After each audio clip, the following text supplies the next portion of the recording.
Au large des côtes du Brésil, dans l'océan Atlantique, se trouve une île aussi fascinante que redoutée. L'Ilha da Queimada Grande, plus connue sous le nom de l'île aux serpents. À première vue, cette petite île couverte de végétation dense semble paisible. Pourtant, elle abrite l'une des plus fortes concentrations de serpents venimeux au monde, faisant d'elle l'un des lieux les plus dangereux de la planète. L'île mesure à peine 43 hectares, mais sur cette surface réduite vit une population impressionnante de serpents, parfois estimée à un serpent par mètre carré dans certaines zones.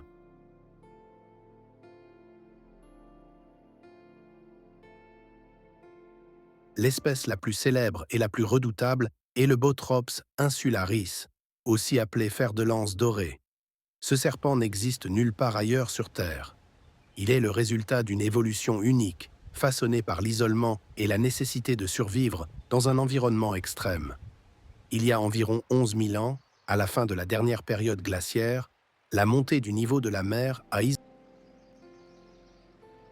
les serpents qui s'y trouvaient ont alors évolué sans prédateurs naturels et avec des ressources limitées. Privés de petits mammifères terrestres, ils se sont adaptés à un régime inhabituel, les oiseaux migrateurs. Pour capturer ces proies rapides, leur venin est devenu extrêmement puissant, capable d'agir très rapidement afin d'empêcher les oiseaux de s'échapper. Le venin du Bothrops insularis est principalement hémotoxique et neurotoxique. Il provoque une destruction rapide des tissus, des hémorragies internes et peut entraîner une paralysie. Chez l'être humain, une morsure peut être mortelle en quelques heures si aucun traitement n'est administré. Cette toxicité exceptionnelle fait de ce serpent l'un des plus dangereux au monde, malgré son comportement généralement non agressif.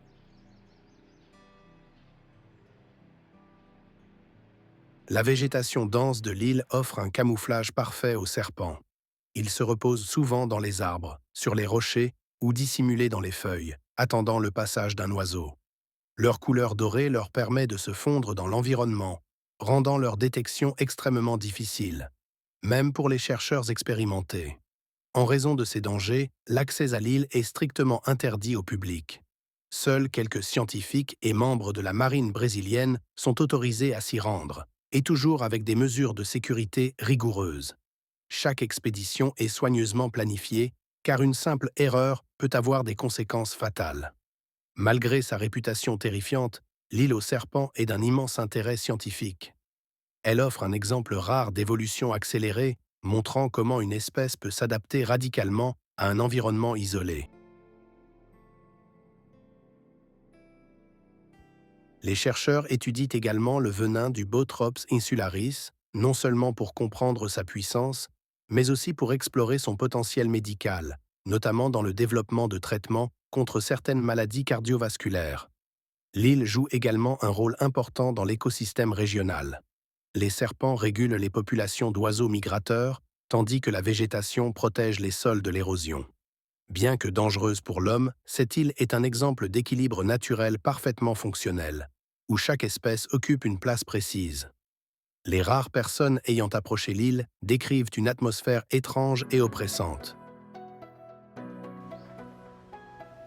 Le silence est souvent interrompu par le bruit du vent ou le mouvement discret d'un serpent dans les feuilles. Ici, l'homme n'est pas le maître, mais un simple visiteur toléré, rappelé constamment à sa vulnérabilité face à la nature. L'île aux serpents nous rappelle une vérité fondamentale. La nature n'est ni bonne ni mauvaise, elle est simplement puissante. Dans cet espace isolé, l'évolution a suivi son propre chemin, créant l'un des environnements les plus extrêmes de la planète. Ce lieu interdit, invisible pour la majorité de l'humanité, reste un symbole fascinant de la capacité de la nature à s'adapter, à survivre et à dominer. Aujourd'hui encore, l'Ilha da Queimada Grande demeure un mystère vivant, surveillé, étudié, mais jamais conquis. Une île où la vie et la mort coexistent à chaque instant, rappelant que certaines terres ne sont pas faites pour être habitées, mais pour être respectées.